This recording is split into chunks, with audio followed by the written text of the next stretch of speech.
Welcome to the North Star, where we sit with voices reshaping how we think about leadership, equity, and justice. In a season devoted to disruption, to those who challenge norms and dream new futures, we're really honored today to host someone many may consider an American institution in her own right. Dr. Johnnetta Cole, an Oberlin College alumna from the class of 1957, is truly a luminary whose influences stretch across education, culture, and social justice. Dr. Cole was the first African-American woman to serve as the president of Spelman College. Dr. Cole directed Smithsonian's National Museum of African Art. So, over decades, Dr. Cole's work has bridged scholarship, cultural expression, institutional leadership, and activism, always with an eye toward equity and cultural collective uplift. And today, we'll spend some time exploring her Oberlin years, her bold moves through institutions, and the wisdom she offers for emerging leaders who want to move not just with ambition, but with purpose. So, welcome, Dr. Cole. I feel very welcomed, Sister Professor, and happy to be with you. Yes. So I consider this really as quite an honor, to spend time talking about what it was like to be an OB in my early years. But once an OB, always an OB. I can't really capture in words the amount of influence that I think Oberlin College has had, not just on me as a person, but on all that I've managed to do as an academician, yes, as an anthropologist, and fundamentally as a social justice activist.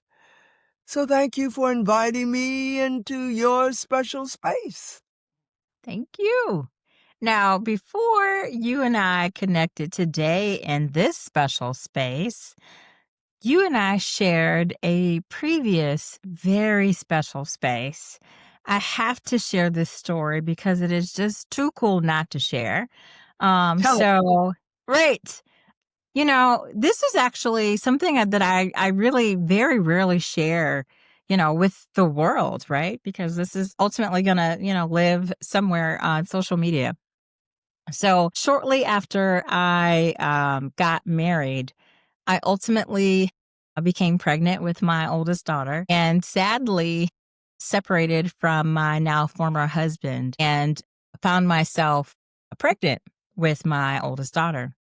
And spent my time in my first pregnancy essentially by myself. And I had, at the time, was a professor at the University of North Florida in Jacksonville and had an amazing support system in Jacksonville. Even though I didn't have my family there, I had some amazing folks in my corner there. And one of those amazing folks happened to be Carol Alexander, who at the time was the executive director of the Ritz Theater and Museum, which is the African American museum in Jacksonville.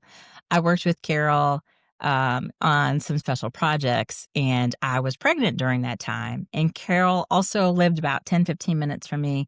And she took very, very special care to make sure, especially during that last time, of my pregnancy, to make sure, like, listen, I know your mom is planning to come be with you once you deliver, but I will be on standby for you in case you happen to go into labor early, which I thought it meant a great deal to me. So, I went into labor. My mom actually had made it to Jacksonville. So I didn't go into labor early, had my daughter, and I didn't really share with anyone that I was in the hospital, but I did share with Carol that I delivered my daughter, Leela, and I'm in the hospital with my mom, had just given birth, Leela's a day or two old. And I look up in the hospital room, in comes Carol. And in comes you, Dr. Cole, into the hospital room. And you all came to visit me and my mom and the baby. And you all were the only visitors that I had in the hospital room. And that meant so much to me. It was so sweet and so special. And I just thought, what is Johnnetta Cole doing in my hospital room? Like, what do you care about little old me? And y'all didn't stay long, but it just I meant, will tell you what it had to okay. do with. Yes, tell me. It had to do with something that is so powerful, so precious, so priceless, but so easy for me to describe. To name, it's called sisterhood.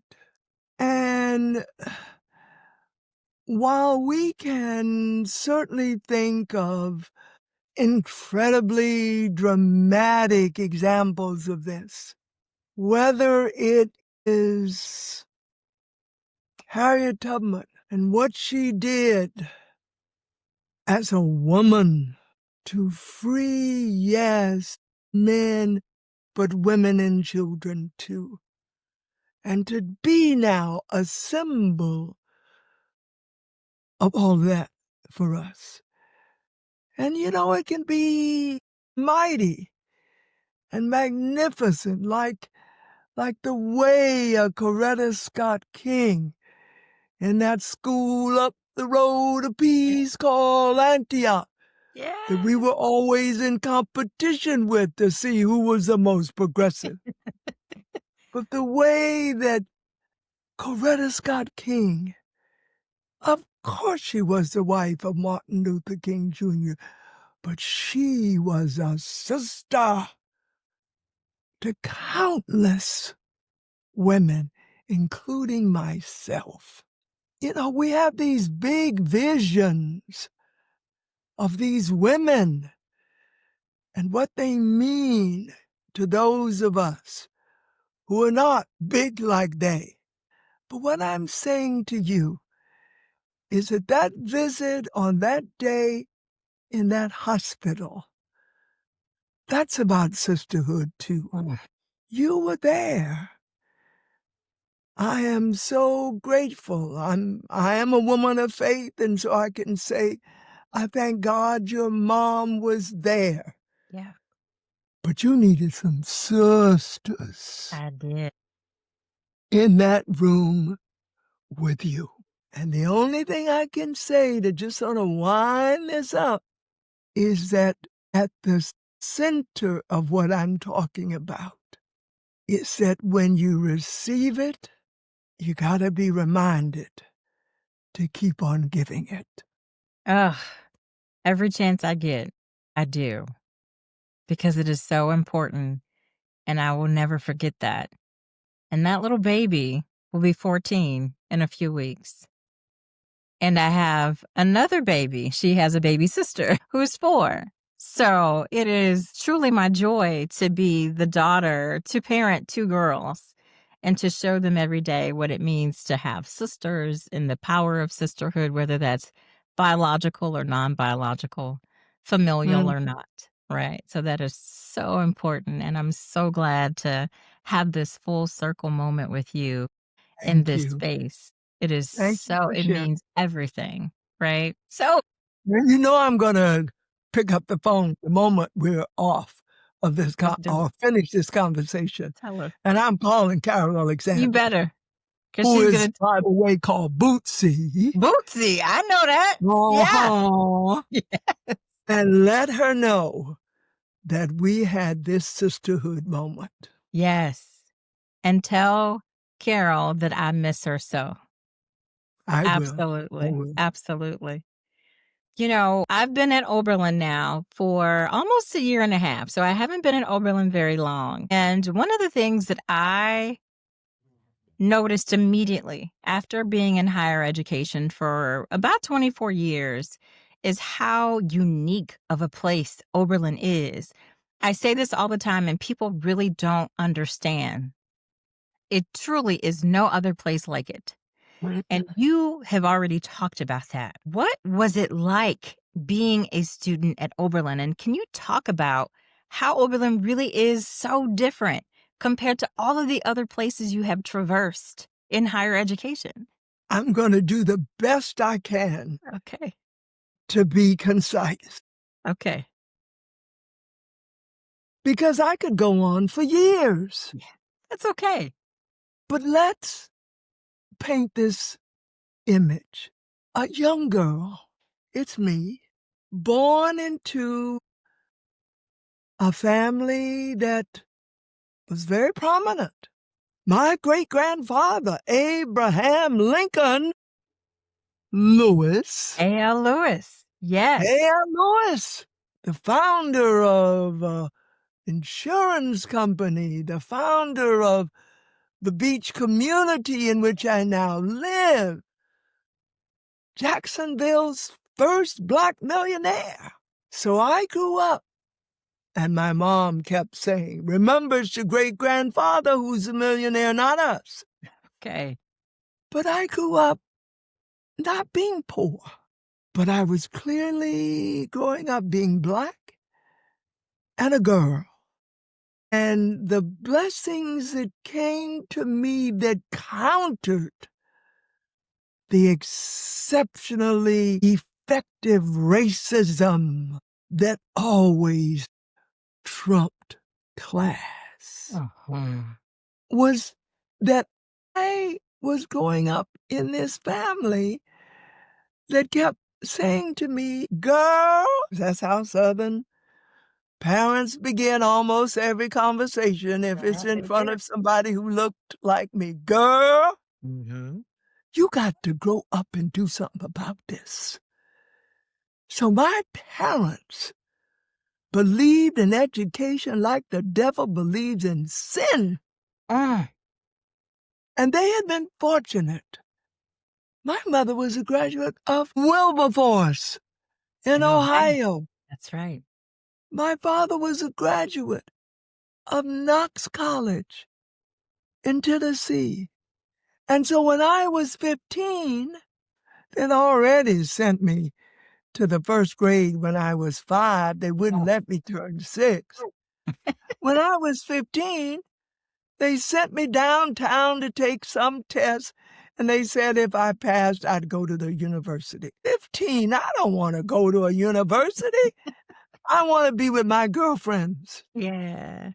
So stupidly, I checked all the right boxes. And of course, off I went to Fisk University. Mm. It was an incredible year, Sister Professor. It was an incredible year. And then tragedy struck. The most traumatic experience of my young life. My father unexpectedly passed away.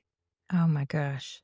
And my sister, who is pretty famous, an Oberlin graduate, and my mother said, you are so distraught. You just can't get yourself together after your daddy's death. Go to Oberlin where your sister is.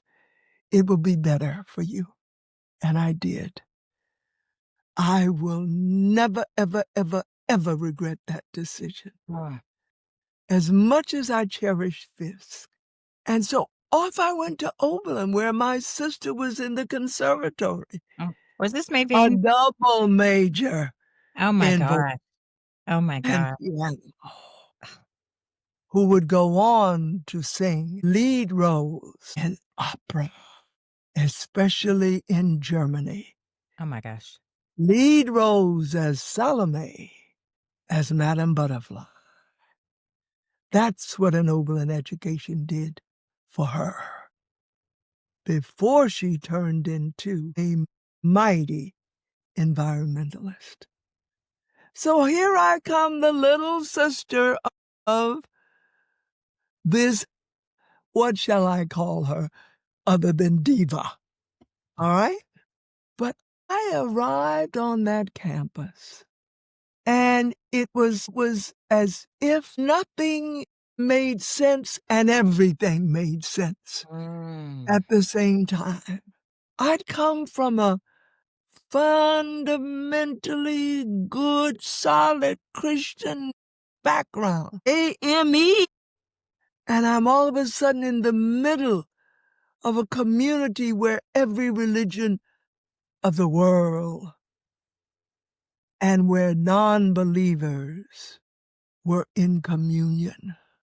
Here I am coming from the South with signs everywhere about what I could and could not drink, where I couldn't drink it, what school I couldn't go to, even what library I could or could not go. And I'm in the middle of a place that had been the first in my country to admit Black folk, and the first in my country to admit women.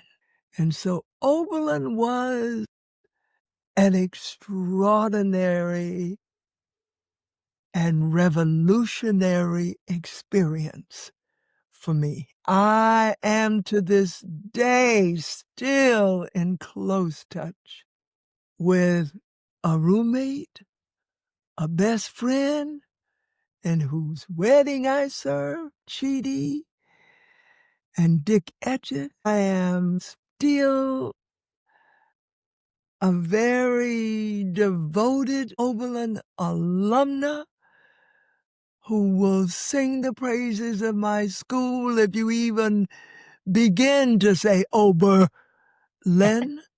But I'm also right now in an intensely troubled world and a country that I can say I can on days not even recognize. And now I'm finally able to draw closure on this. But I find that it is to Oberlin and other places, but Oberlin is always there, that I turn to try to understand. It is to Oberlin and yes, other places, but it's always to Oberlin that I turn to get my faith renewed, to get my commitment to social justice fired up. So I'm sorry, but you asked the question, so I you're did. gonna get all response you just got. I did. I'm the professor, but I do feel like I'm sitting in your class, right? Just taking notes. And I think it is so enlightening to hear your response. And it's giving me chills to hear, you know, for you to describe what it was like to be a student at Oberlin during the time that you were there. Because as you were talking, I'm thinking about some of the students that I'm teaching right now, and I'm really excited for them to hear you talk about your Oberlin experience. Some of the students that I talk with and teach right now, they're really, I don't want to say dismayed. That's not the right word, but they really are thinking about how they can sort of forge their own path forward now, especially now in 2025, right? Because you mentioned that a lot of the world that we see right now definitely looks different. I mean, there's some things about our world right now that is very different. What kind of advice, what kind of things can you maybe share with current day students around how they make a pathway forward, using what they're learning today at Oberlin? I'm searching for the exact words because I know what it is I want to say. I beg of my OBs, sisters, brothers, siblings to be as open to the Oberlin experience as possible. I went there so absolutely certain I was going to be that pediatrician I had Oh, talked about from being knee-high to a dove. But when I walked into Professor George Eaton Simpson's class, when I walked out, I had said, goodbye, pediatrics.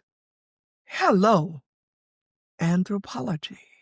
Oberlin is a place where I beg of you, my dearest young'uns, to be so open to almost be, this is a strange way to put it, to be intellectually naked, willing to try on different ideas, different possibilities. And I know your mamas and your daddies and your aunties and your uncles and them grandpas and grandmas have told you what you are supposed to go to Oberlin and be. But this is your time. This is your time to discover not only who you're going to be, but who you are. Because that's connected. And whatever is your passion, I've just got to beg you to follow it. I did. I went home from Oberlin that Christmas and told my grandpa I was going to be an anthropologist, and he looked at me, laughed, and said, "What's that?" I said, "Well, you know, Papa, that's like, I'm going to be like Margaret Mead. I'm going to go around the world and understand other cultures and have a better understanding of my own." And he said, "Baby girl, how you going to make a living doing that?" And I remember holding back the tears till I could get to my mother. But she said to me, "First of all, remember your grandfather didn't have the privilege you have of getting a college education. So understand his question. And your grandfather's right. You're a young woman. You do need to figure out how you are going to make a living. But if anthropology is your passion, you have no choice but to follow it." And so my OB sisters and brothers, my siblings, if you haven't already found it, find that passion, embrace it, and follow it. What does they say? If you follow your passion, you never have to work a day in your life. And I think you did pretty well, right? I think you turned out okay, right? Not too badly. I'd Okay. love a second chance from the beginning, but Oh gosh. So I think that's a great question for us to end on. I mean, it's almost impossible to sort of think about questions to ask you because you've amassed so many accolades over the course of your career. It's almost really an unfair question to ask you anything related to your legacy, right? Like, so to ask you like what's the most memorable thing that you've done in your career? So I'll ask you that question, right? Sort of thinking about like that second chance, anything that you would do differently, right? So what would you do differently? wow, I sure set myself up Yeah. for something that I didn't know was coming. I'm going to have to just say this. If I had a second chance at all of this, I would have taken better care of myself. I sure would not change anything about being an anthropologist. And I will never cease to be a social justice activist. But there's some self-care that I gave up in the process of becoming who I became. I'm now a member of the largest marginalized community in the world. No, it's not that I am African American.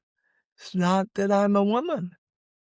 I'm in the community of the disabled because I didn't take care of myself. And in graduate school, I was smoking like a chimney and contracted COPD. And so I am on oxygen. Fortunately, I'm able, in a setting like this with you, to remove the cannula. But we've got, and I'm really speaking to my young OBs, we've got to take care of ourselves. When the diagnosis came and I went on the oxygen some years later, I realized I couldn't go back and redo that. But I have to take care of myself going forward. And a wonderful group of my dearest, dearest friends. We call ourselves the Inclusion Family. We're Okay. the DEAI family. Okay. Sent me a pillow when I came out of the hospital on oxygen. And I look at it every day. It's in my walk-in closet. It has the words of Audre Lorde. And I know you know who she was, is, and forever will be. Absolutely. The last line of this very powerful set of words isn't there, but I always add it each day when I read what's on the pillow. It says, and this is my message to my young and not so young sisters and brothers and siblings who are obese. Audre Lorde said, caring for myself Mm. is not self-indulgence. It is self-preservation. And the last line, it is a political act! Exclamation. And so whether it's through meditation or prayer, to eat or exercise or just finding a way to be in communion with who and what you need to be in communion with, take care of yourself. We need you. Folk in my generation, I got a birthday in a couple of days. Is it? What day is your birthday? October 19th. Oh, my. I will be 89 years old. Oh, my. And I am able to be at some peace about this because I know that at a place called Oberlin, and thank goodness in other places, there are young'uns getting ready to carry on. Thank you so much, Dr. Cole. And happy early birthday. Can I share with you that my birthday is coming up on the 24th? So we got some celebrating to do. Now, wait a minute. Are you a Libra or I'm a you Scorpio. move with I'm a Scorpio. you're a Scorpio? I'm a Just so Scorpio. close. Yes. Yes. And you're a sister, and that's what matters. That's right. You are my sister. And I want to say thank you so much for this gift that you have given us today. We are truly so appreciative of all the gems that you've given us. And you have reminded us what leadership looks like. It's about courage, it's about vision, it's about self-care and transparency. And thank you for being my sister. I appreciate you. And I appreciate you. Well, have a wonderful, wonderful birthday. Thank you.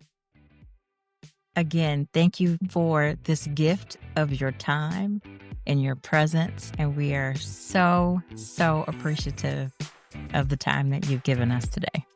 Stay well and take care. You too. Keep the joy coming in your